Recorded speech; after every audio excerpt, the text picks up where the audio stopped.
So trigo, no? Triangles, no? Then metri is to measure, no? So this is all related to triangles. Triangles, there are six types, no? Depending on the side and angles, no? Types of triangles. So equilateral triangles, we have has three equal sides, no? Then isosceles has two equal sides. Then scalene has no equal sides. Then acute triangle, same ra gyapon, no? Acute gamay less than 900, no? Right angle, you already know those 90 degrees. Obtuse, one angle is greater than 90 degrees. Okay, so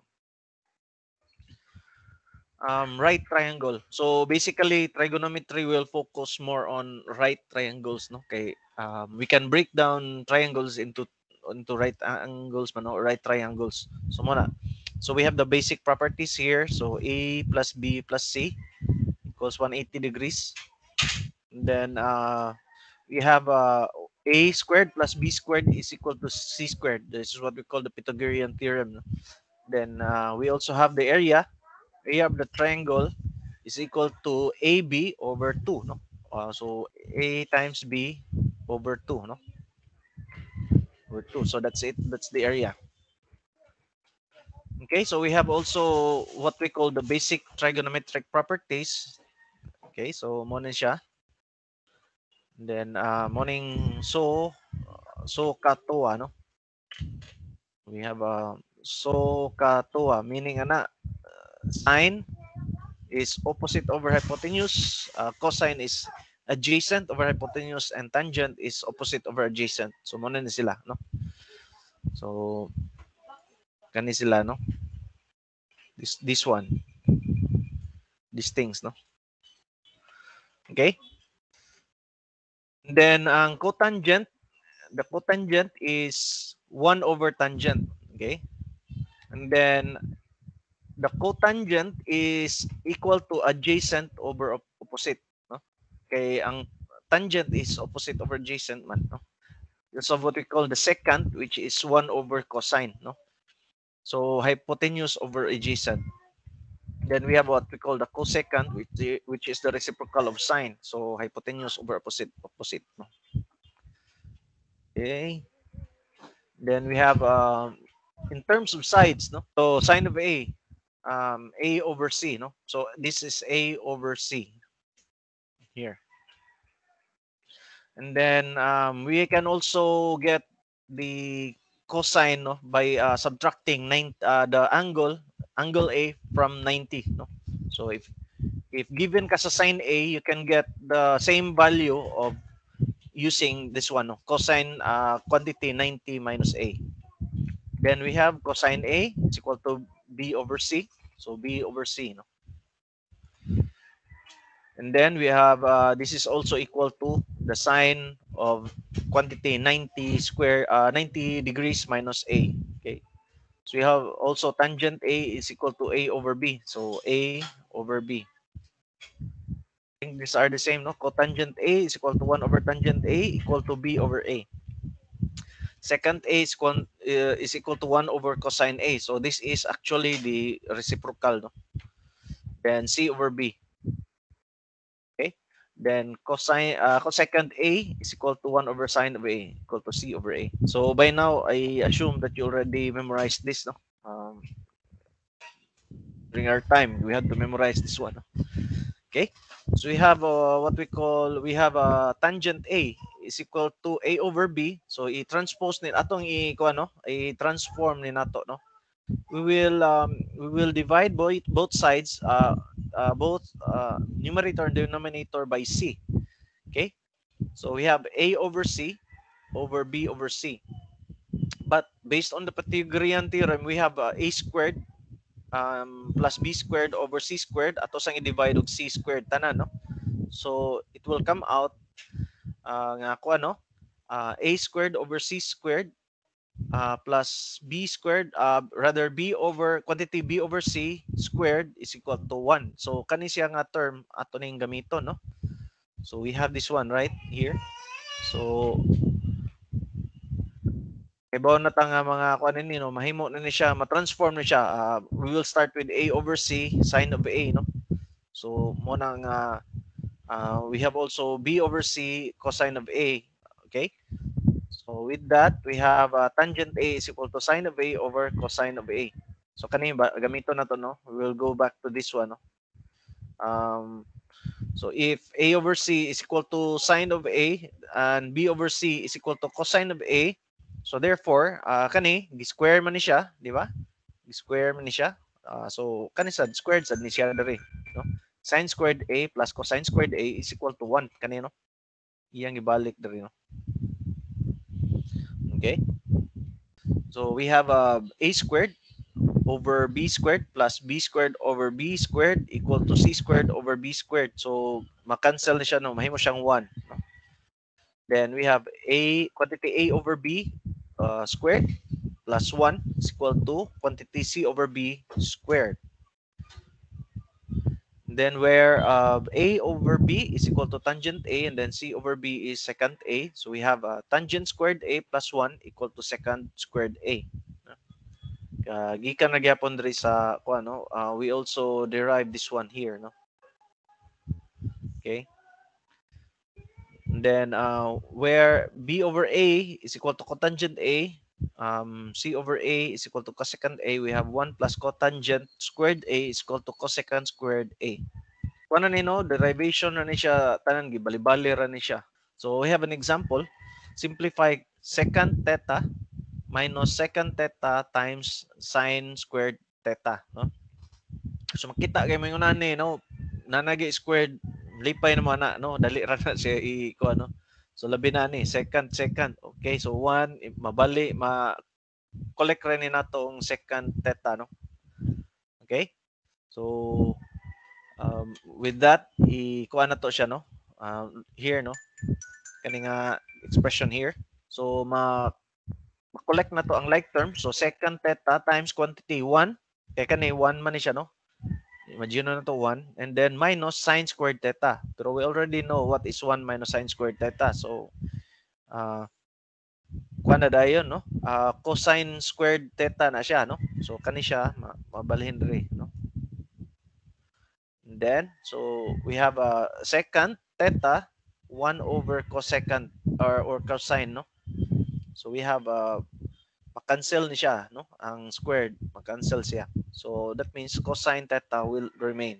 Okay, so we have another example. The expression tangent theta, secant theta times quantity 1 minus sine squared theta all over cosine theta. Okay, so we have kani.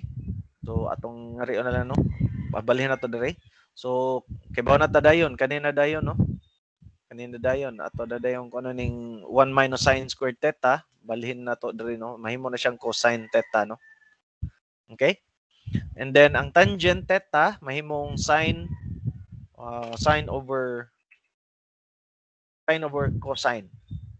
Okay, then kaning secant 1 over cosine theta, no. Pwede sa kani, no, kay naaman siya sa ubos kani siya nga part, no, gi-retain na siya. Okay, so we now have sine theta over cosine theta. We will get tangent theta. We can also solve it by triangle, no, triangle method, or using the properties of the triangle, no? So we have tangent theta secant theta times 1 minus sine squared theta over cosine theta. So maglisod-lisod lang tagamay ani, no. So in kaso nakalimot mo ba, no, so we have tangent theta, so theta man so tangent A over B. Okay, so A over B. Okay, secant theta is C over B, no. So C over B ang secant theta, no. Now we have 1 minus A squared kay theta opposite over hypotenuse, di ba? So we have A squared minus C squared. So mo na ni nga part diri, no. Then ang cosine kani kay adjacent B over hypotenuse C. Okay? So ma-cancel na to ang C Okay? So kani ma-cancel na to.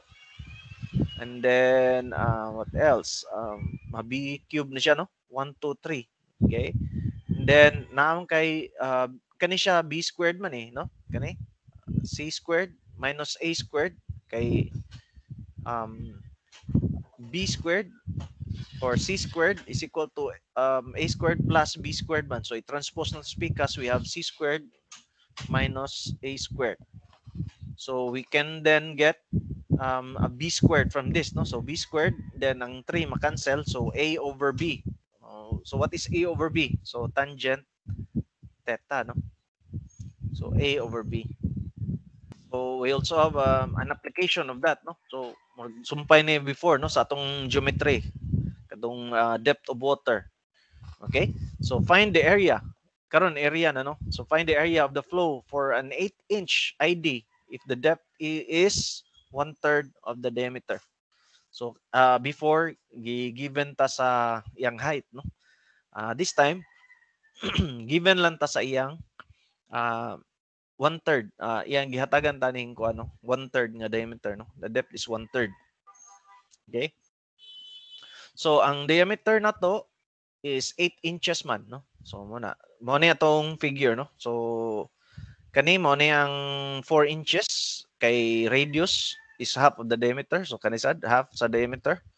Then we don't know this x nga distance, no? From here to here, you know?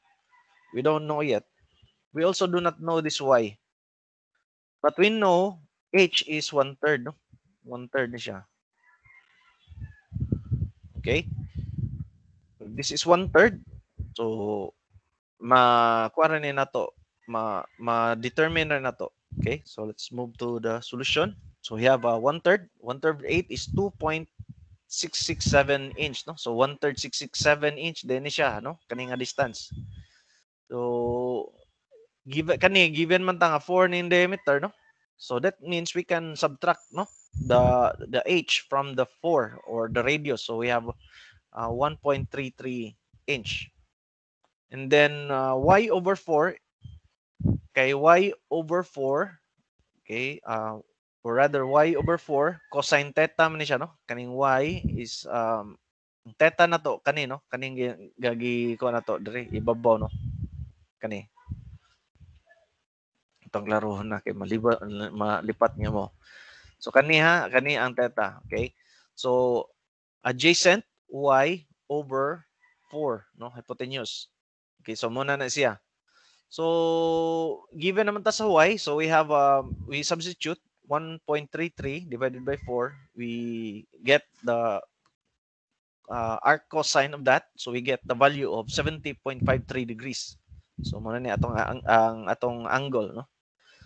So same process, x over 4 equal to sine theta. So we already have x derived, no, earlier, or rather mo na itong ipangita, no? So we have x is over 4 is equal to sine theta. We already know theta, so we have we just transpose 4 to the other side. So we have 4 sine 70 degrees. So we have 3.774 inch. Ang gipangayo gid actually diri area man, no? Area of the flow. So technically wa pa tanahuman, no? From there, so we have the area of the sector kani nga part diri mo ni atong gipangita, no? So we have 1/2 r squared alpha, no? The alpha here is 2 times, no? 2 times the angle of theta. So we have 1/2 times r, which is 4 squared, 2 times 70.53, no? Convert na to radians times pi divided by 180. So we get the area of the sector at 19.696 inch. Okay? So, ang area sa triangle, if we really want to find out kani, makuha ra na to, no? Kay ganina, kuan pa dito, no? Ang sector pa to. Okay? Kani pa the whole thing, no? So, i-minus na tong area of the triangle. So, we have 2 times x or y 3.7 rather x 3.774 times y 1.33 divided by 2, we have 5.031. So the area of the segment kaning part dere segment, so So we have area of the sector minus area of the triangle. So we have 19.696 minus 5.031, which is equal to 14.665 inch. Another example. So what are the exact values of cosine and tangent of acute angle A? So given, so what are the exact values of the cosine and tangent of acute angle A given sine A equal to 3 over 7? Given ta sa sine of A, pero ingon siya nga 3 over 7. So that means ang iyang side is 3 and then hypotenuse is 7, no? Kay kani man ang A diri, no? Kani nga angle diri, kani nga angle, no, mo A. Ang usual ani is idiretso ra nato, no? So i-kuha ra nato, i-Pythagorean theorem na nato, no? So 7 squared, kani mo ni, no? C squared minus A squared equal to B squared. Okay, so transposing, we have B is equal to the square root of C squared minus A squared. So substitute, square root of 7 squared minus 3 squared equal to the square root of 40. So B is equal to sa una, no, di pa o pa ni uso ning calculator, no, ang atong buhaton, the mathematicians, what we will do is extract the 4, no.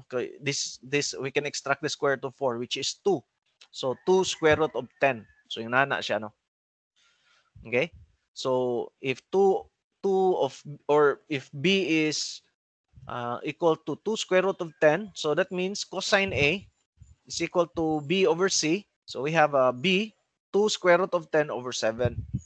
Okay? So mo na siya ang ato nakuha, no? Okay, so mangutana sa tangent, pa na, no?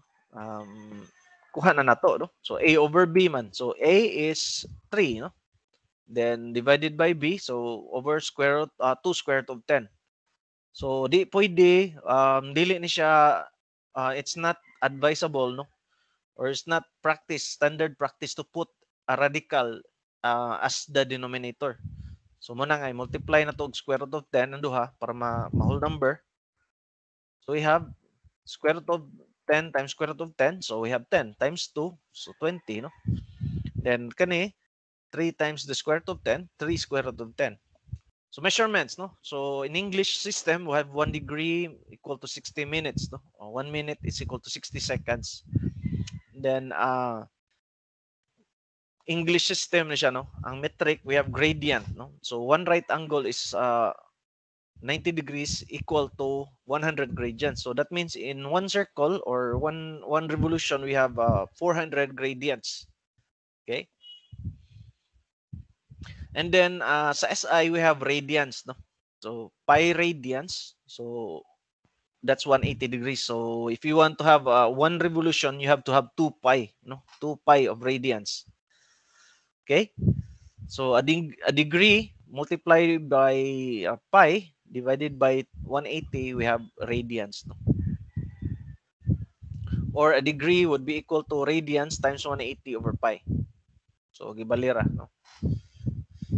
Okay, so ay mo kalibog, no, usual nga sayop, no, is the calculator ang setting, no, nga ma-set siya as degrees niya, radians ang answer, no. Excuse me. So you have to be careful with that. A measure of an angle, so we have S is directly proportional to the angle theta.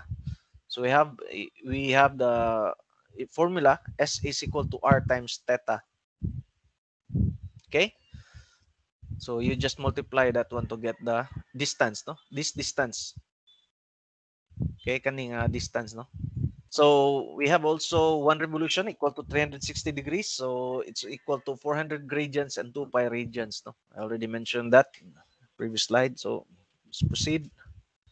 So here's an example, no. 1 radians or 1 radian is equal to what value man? So 57.3. So if you forgot pila na siya, so you just multiply 1 radians by 180 degrees over pi. So assume nga but na siya radians diri, no. Ma-cancel na siya, no. Okay? Or technique diha. So we have what we call angle of elevation, which is a vertical angle, and angle of depression. Okay, may nga siya nga vertical angle, it means angle of elevation. No? So if you are here, standing here, and then looking at the tower or looking at a building, so morning angle na to, no? Ang angle nga naghangad ta, no?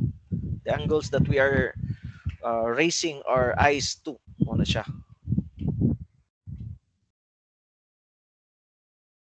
So we have also direction and bearing. So we have north 30 degrees east, no? Usually una na ang pag ano mga reporters sa weather reporters. Okay, so mingugay due east meaning na padung sa east, no? Okay? So mingugay bearing AB. Okay?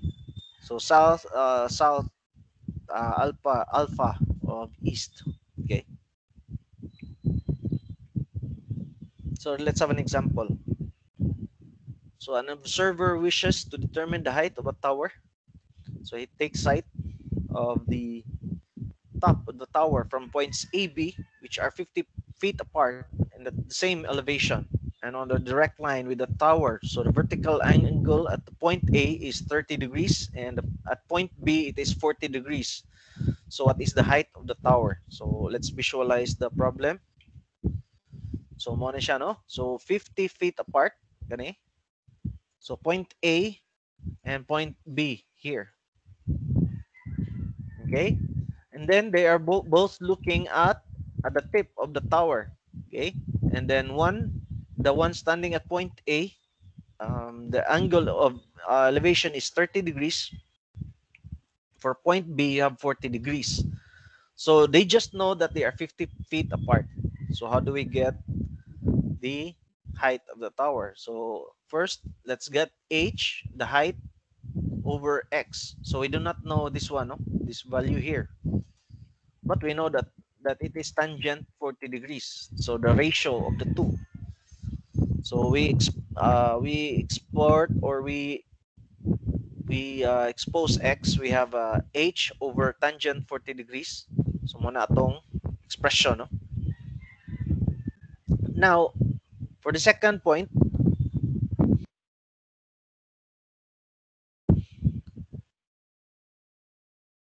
okay, for the second point, so we have the same height h over x plus 50. So tangent 30 po dyan, no? So it's tangent 30 degrees. So this is equation 2. So now we have already um, we can transpose, no, this one, so that there will be no denominator here. So we have h equal to 30 degrees times quantity x plus 50. So then we can extract x, or we can get the x, or we can substitute the value of x equal to h over tangent 40 to the equation. So we will substitute it here, no? Okay, so we have h equal to tangent 30 times quantity h over tangent 40. We have plus 50, then close quantity. So we can get the value, no? Tangent 30 divided by tangent 40, we have 0.66 0.688. Then 30 degrees times 50, we have 28.867. Okay, so we can collect the like terms, this one, h and h. So we have h equal to quantity 1 minus 0.688 equal to 28.867. So we have the value of h equal to 92.54 feet. Muna tong height, no? So functions of general angles. Okay, so if you look at the figure here, no, so at the top we have quadrants, no, the first quadrant, the second quadrant, the third, and the fourth quadrant. Okay, we have the corresponding signs here. So if it goes to the right, it's positive. It goes to the left, it's negative. It goes up, it's positive. It goes down, it's negative. So here we have the signs here, no? Kung unsa siya, no? So it's positive on the upside, then to the right man siya, so positive. Then for quadrant 2, still positive to the top, but it's negative here, no? So negative ni siya. Then we have negative, negative, positive. Okay, positive. Um, Actually, mahog siya positive, no? Kung naa diri nga quadrant, no, equal ni kani siya, no? It just means that at this point, mo na siya yung mga symbols niya or mo na yung mga signs niya. Okay? So, mingon siya kita nga sign of 180 degrees. So, zero siya, no? So, mo na siya yung significance ani niya nga table, no? Okay? So, let's have an example. So, what are the values of sine beta and cosine beta in the fourth quadrant? Okay, the fourth quadrant. So, we have sine B is negative, so less than 0. Then cosine beta is plus, so greater than 0. No? So, muna siya. So, fourth quadrant, no?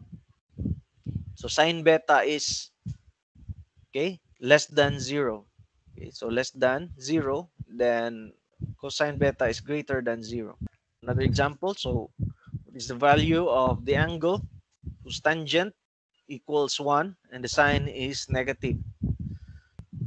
Tangent theta is equal to 1, so we have it is actually the angle here is 45 degrees, no? Kay kuan man na siya, no? Kung triangle ana, and then kani tangent theta kuan man siya, opposite of adjacent man, so a, example a over a 1 na siya, no? So that's why it's tangent 1. So this is 45 degrees here, no? First quadrant, so you have tangent 45 degrees equal to 1. So that's in the first quadrant. And then sine 45 degrees is 0.707. But it says here that the sign should be negative. So this is not acceptable kay positive man siya, no? So in the second quadrant, so tangent 135 equal to negative 1. So this is pwede, no? Then in the third quadrant, you have tangent 2 to 5, that's 1. Then sine 2 to 5 is negative 0.707. So we have that one as the correct answer, no? Doon na itong answer. So what is the value of theta less than 2 pi that will satisfy the following equation? So 2 sine squared theta plus 4 sine theta plus 3 equal to 0. So simplify na to, no? Squared man eh, no? And then 3. So if we have to find the factors of 3 and 1 and sine squared theta, no, that will result to this middle term. So let's say 1, no, 1 and 3. Then i-add na to ang 4. So we have or we add kanay 3, no. Then sine 3 sine plus 1 sine, so 4 sine. So this is it, no. So sine theta plus 3 times quantity sine theta plus 1. Okay, so sine theta is equal to 3 plus 3 equal to 0. So sine theta is equal to negative 3. So this is not possible, no, to have this one, no. So you have sine theta plus 1. Sine theta is equal to negative 1. So theta here is negative 90 or 270 degrees. So we convert that one to pi over 180. So we have 3 halves over 2 radians. Okay. So mo na siya hingawas na, no? 3 halves radians. So 2 sine squared theta plus 4 sine theta plus 3. Then we have 1 plus 4 and then plus 3, 0. So check siya, no? Okay. Di siya square root, no? Check lang na siya. Okay. Anyway, let's move on. So functions of sum and difference of two angles. Okay, so makakita kay mo og duha ka angles, no? Alpha ug beta, no? Then gigamit siya so sa ka triangle, so mo na siya atong equivalent, no? So we can say that sine times quantity A plus B or alpha plus beta, we have equal to sine alpha cosine beta plus cosine alpha sine beta. So if you notice, sine ug cosine, no? Sine, cosine, then sine, cosine, sine, then alpha, alpha, beta, beta. Okay? So, next one, cosine na po, no? This time, it is cosine alpha, cosine beta, minus sine alpha, sine beta. So, cosine, cosine, sine, sine, then alpha, alpha, beta, beta. Okay? So, tangent alpha, quantity alpha plus beta. So, we have a tangent alpha plus tangent beta over 1 minus tangent alpha, tangent beta. So, sine alpha minus beta. So, sine alpha, cosine beta minus cosine alpha, sine beta. If you notice, pareha rin siya diri, no? Nag-difference lang gani, no? So, follow siya si sine diri. Okay? Now, mausa diri, no? Cosine alpha, no? Bali lang siya, no? Negative diya, ma-positive na siya. Pero everything's the same. So, tangent alpha, quantity alpha minus beta. So, na-change ka no? Nabali siya, no? Nag-change sila og sine. So, if sine x or sine theta is equal to x, then the theta, which is the angle, is the x function, no? Ang x, the theta will be the angle, then x will be the function. Okay, so if we will get the arc sign of that, no, or the arc symbol of that, so we have theta is equal to sine -1 or arc sine x. Okay, so atong ano, let's derive this one. So sine theta equal to x. So cosine theta is equal to 1 square root of 1 minus x squared. So tangent theta is equal to x over square root of 1 plus 1 minus x. So i-times na to duha, no, para cancel out ning radical sign. So you have x square root of 1 minus x squared over 1 minus x squared.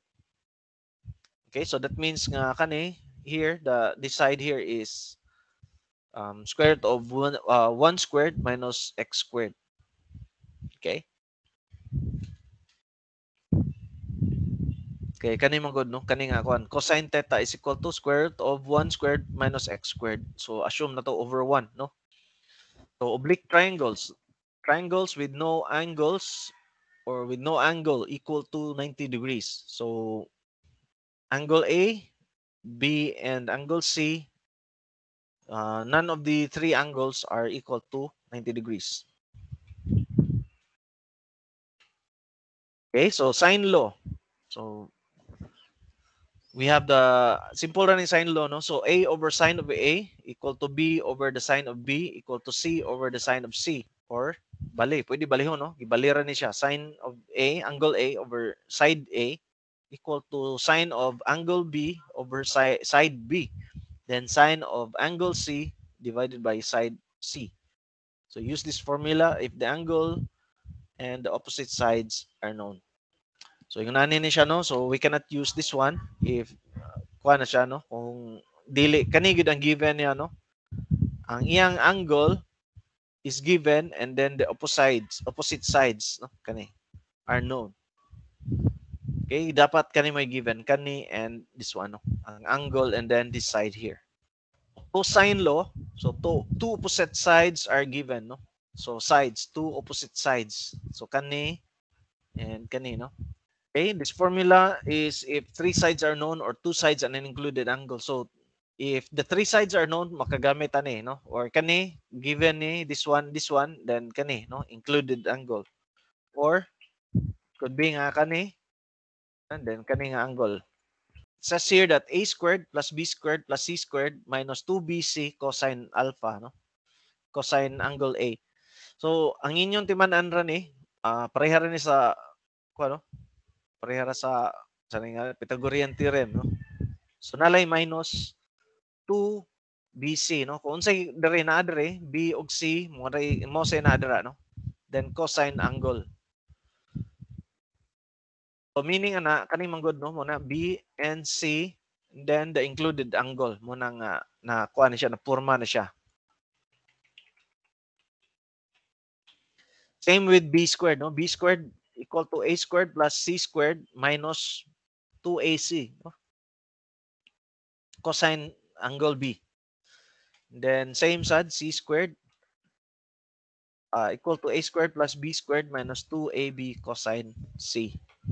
So let's have an example. So given angle A, which is 32 degrees, angle B, 70 degrees, and side C, 27 units, solve for the side A of the triangle. So we have two angles. So we can solve for the third angle because we know that the sum is 180. So mo na siya itong gibuhat, gisum na to. So we got C equal to 78 degrees. So by sine law, so we have A over sine of A equal to C over sine of C. So A over sine of 32 degrees then equal to 27 over sine 78 degrees. We have A equal to 14.63 units. Alternative solution, if sine law is forgotten, so i-divide na nimo og duha ka triangles, no? So kani, tungaon lang siya. So we then have 32 degrees and then 70 degrees here. Tangent 32 is equal to h over x, no? H over x.